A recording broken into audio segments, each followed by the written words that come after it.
Chaque matin, des millions de personnes se réveillent encore ensommeillées, traînent leur corps fatigué hors du lit, enfilent des vêtements qui ne disent pas grand-chose de qui elles sont vraiment et se dirigent vers une destination qu'elles n'ont souvent pas choisie de tout leur cœur. Le travail qui paie le salaire. Le réveil n'est pas qu'un simple objet métallique ou une application sur le téléphone portable. C'est un symbole de servitude. Une sirène qui nous rappelle quotidiennement que le temps de notre vie ne nous appartient pas entièrement. Combien de fois t'es-tu demandé si tous ces efforts sont vraiment compensés par l'argent que tu reçois en fin de mois? Combien de fois as-tu pris le temps de réfléchir si ce que tu gagnes suffit à payer non seulement les factures, mais aussi le prix de ta propre existence qui s'écoule entre tes doigts comme du sable dans un sablier invisible? Le salaire. Cette somme qui semble être l'objectif de tant de personnes est à la fois une prison et une illusion de liberté. Il achète la nourriture, le logement, les transports, mais il achète aussi les heures de ta vie, vend ta jeunesse, épuise tes énergies, aspire ta créativité, vole tes rêves. Quand Sénèque disait que ce n'est pas la vie qui est courte, mais nous qui la gaspillons, il pointait déjà du doigt cet échange silencieux. Ce n'est pas seulement le temps que nous donnons au travail. C'est l'essence même de la vie. C'est l'expérience unique d'être vivant que nous échangeons contre des chiffres sur un compte bancaire. Et c'est curieux de réaliser que cet échange n'est pas explicite. Personne ne signe un contrat en disant « Je donne mon âme et reçois un chèque en retour ». Mais c'est exactement ce qui se passe en pratique.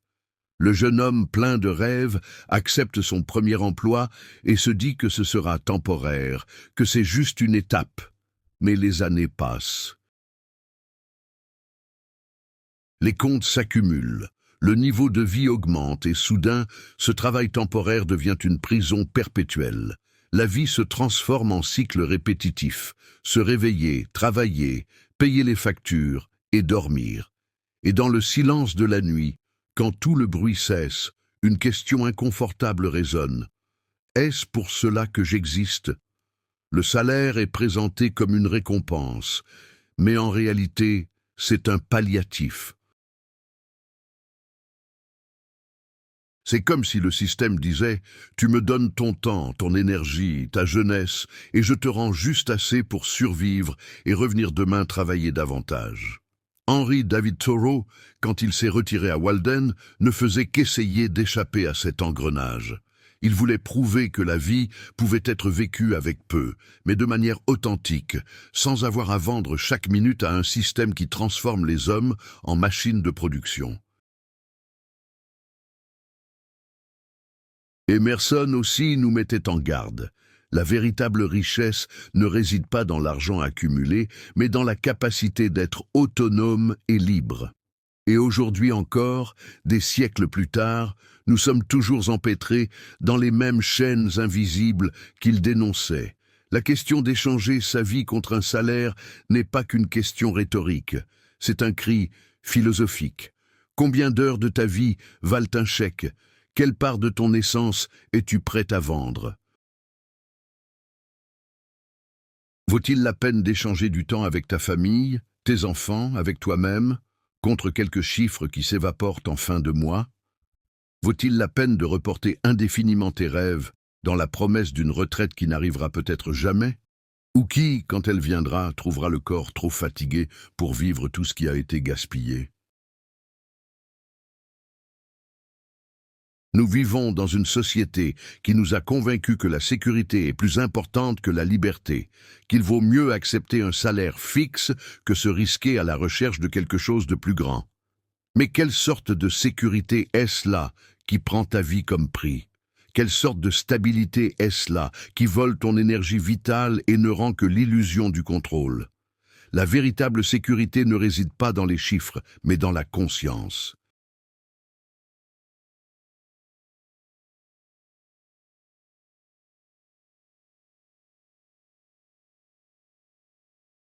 La vraie stabilité n'est pas dans un emploi, mais dans la clarté de savoir qui tu es et quel est le sens de ta vie.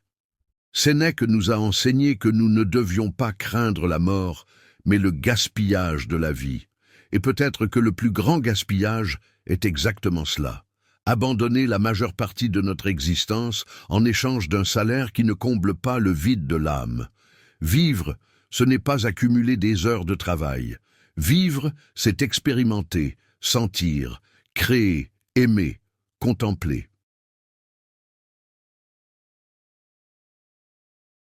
Mais combien ont le courage de briser ce cycle? Combien peuvent regarder au-delà des engrenages et dire « ma vie vaut plus qu'un salaire ». L'esclavage moderne n'a pas de chaîne de fer, mais il a des billets. Il n'a pas de fouet, mais il a des objectifs. Il n'a pas de maître, mais il a des patrons. Et de plus en plus de gens acceptent cela comme naturel, sans réaliser que la liberté se vend en mensualité douce.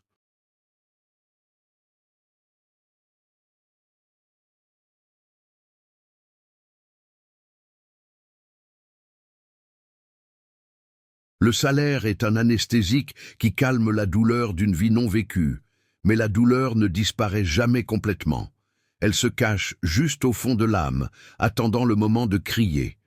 Le grand dilemme n'est pas seulement financier, il est existentiel. Quel est le prix de ta vie? Combien crois-tu qu'elle vaut? Parce que chaque jour passé sur quelque chose que tu détestes, c'est un jour de moins pour investir dans ce que tu aimes vraiment. Et les mathématiques de la vie sont cruelles.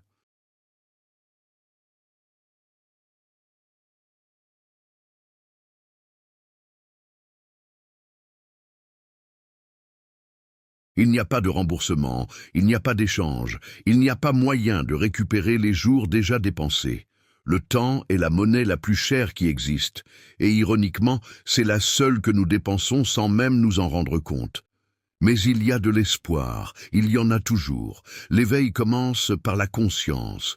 Quand tu commences à réaliser que tu échanges peut-être ta vie contre un salaire, quelque chose en toi s'agite.